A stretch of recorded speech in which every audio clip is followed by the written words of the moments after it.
దేవుడికి గుడి కట్టడం మంచి పని, కానీ దళితుల పొట్టగొట్టి ఆలయం నిర్మించడం వివాదాస్పదంగా మారింది. ఇందిరమ్మ దళితులకు ఇచ్చిన అసైన్డ్ భూమిని ఇందిరమ్మ రాజ్యమని చెప్పుకుంటున్న పాలకులు బలవంతంగా గుంజుకుంటున్నారు. బాధిత రైతులు భూములు ఇచ్చేది లేదని రోడ్డెక్కారు. దళితుల నోళ్లు కొట్టి దేవుడికి నైవేద్యం పెట్టడం భావ్యమేనా అని ప్రశ్నిస్తున్నారు. ఖమ్మంలో టీటీడీ గుడి నిర్మాణ ప్రతిపాదనపై విమర్శలు వెల్లువెత్తుతున్నాయి.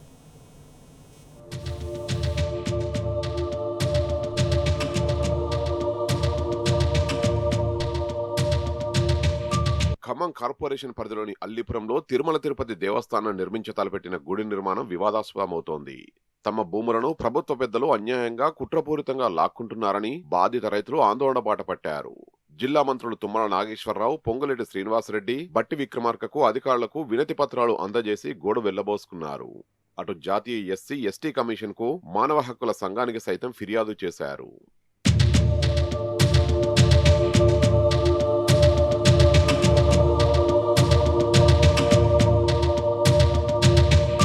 అల్లిపురం గ్రామానికి చెందిన బాధిత రైతులంతా దళితులు.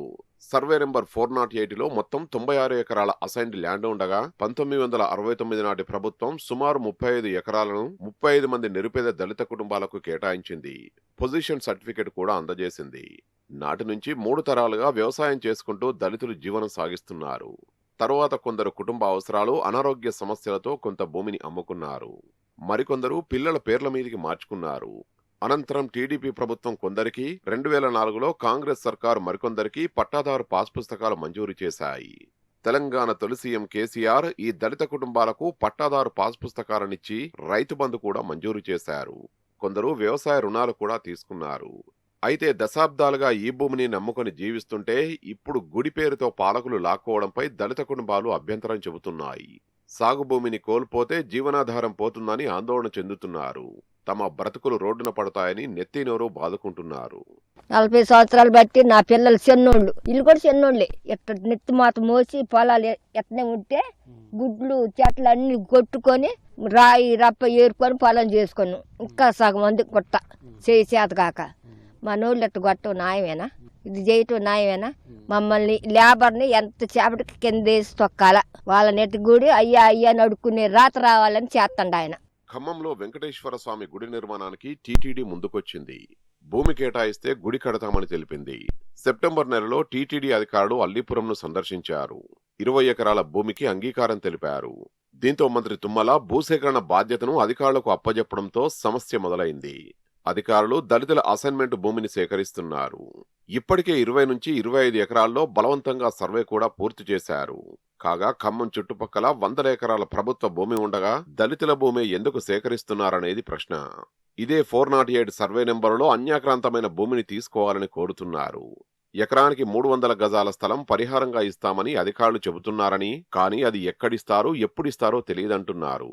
స్పష్టమైన హామీ ఇవ్వకుండా ఒత్తిడి, బెదిరింపులకు గురి చేస్తున్నారని దళిత రైతు జీవనాధారమైన భూమిని పోగొట్టుకుని 300 గజాలు ఏమి చేసుకోవాలని ఆవేదన వ్యక్తం చేస్తున్నారు. ఉన్నటువంటి అసైన్డ్ భూమిలో అంతా మా మాదిగలకే ఇక్కడ భూమి ఉంది సార్. ఇక్కడ భూమిని బలవంతంగా లాక్కోవాలని కొంతమంది మమ్మల్ని భయాందోళనకి గురి చేస్తున్నారు సార్. మా తరం వచ్చేసి 3వ తరం. మాకు ఇచ్చినప్పుడు ఇంద్రమ్మ పాలనలో ఈ భూమి ఇచ్చినప్పుడు మొత్తం దీన్ని బట్టి మేము అధికారుల దగ్గరకు కూడా వెళ్ళటం జరిగింది. ఎంఆర్ఓ గారిని కలిసినాం, మాకు ఏ ఆన్సర్ రాలేదు. కలిసినాం సార్, బట్టి గారిని కలిసినాం, 2 సార్లు కలిసినాం సార్. ఇప్పుడు ప్రజల సమస్యలన్నీ ప్రజాభవన్లో వాదిస్తూ ఉంటారు మంత్రులు. మరి అన్ని సమస్యలు వాదించినప్పుడు మా సమస్య 2 సార్లు అంటే అన్ని అప్లికేషన్ల ద్వారాగా ఫిలప్ చేసి దానికి ఒక పిన్ను కొట్టి స్వతహాగా మా చేతులతో ఒక మంత్రి గారికి ఇచ్చినప్పుడు మా సమస్య కూడా మరి ప్రజాభవన్లో చదవాలిగా సార్. స్థానిక కార్పొరేటర్ భర్త కుట్రపూరితంగా వ్యవహరిస్తున్నారని దళిత రైతులు ఆరోపిస్తున్నారు. మొదట టీటీడీ దేవాలయాన్ని రఘునాథపాలెం మండలంలో నిర్మించేందుకు అధికారులు సిద్ధమయ్యారని, కానీ స్థానిక కార్పొరేటర్ భర్త స్వలాభం కోసం అల్లీపురంలో దేవాలయాన్ని నిర్మించేందుకు ప్రయత్నాలు చేస్తున్నారు. దళితుల భూములే తప్ప ప్రైవేటు వ్యక్తులకు సంబంధించిన 1 గజం స్థలం కూడా పోలేదంటున్నారు. అటు ఈ అన్యాయాన్ని మంత్రి తుమ్మల దృష్టికి తీసుకెళ్లేందుకు ప్రయత్నిస్తే కనీసం క్యాంపు ఆఫీసులోకి రానివ్వకుండా అడ్డుకుంటున్నారని ఆరోపిస్తున్నారు. భూములు తీసుకోవడం ఖాయమని భయభ్రాంతులకు గురిచేస్తున్నారని, గట్టిగా ప్రశ్నించిన వాళ్లపై అక్రమ కేసులు పెట్టి వేధిస్తున్నారని చెప్తున్నారు. బతుకుదెరువు కోసం అప్పటి ఇందిరమ్మ ఇచ్చిన అసైన్డ్ భూమిని ఇప్పుడు ఇందిరమ్మ రాజ్యమని చెప్పుకుంటున్న పాలకులు ఎలా తీసుకుంటారని దళితులు ప్రశ్నిస్తున్నారు. మాకు 1969లో మాకు భూములు ఇచ్చారండి. మా భూములు ఇచ్చినంత లోపల మేము కష్టపడి చేసుకొని తింటున్నాం. చేసుకునే తినే వాటిల్లో కావాలని రఘునాథపాలెం పోయిన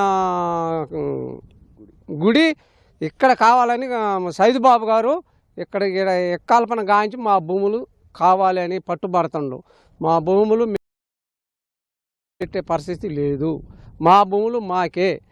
మా కుటుంబాలు, మా 3 కుటుంబాలు ఒక్కొక్కళ్ళ దాని మీద అరెకరం, పావు ఎకరం అలాంటి పొలాల మీద మేము 2 పంటలు పండించుకొని తిని బతుకుతున్నాం.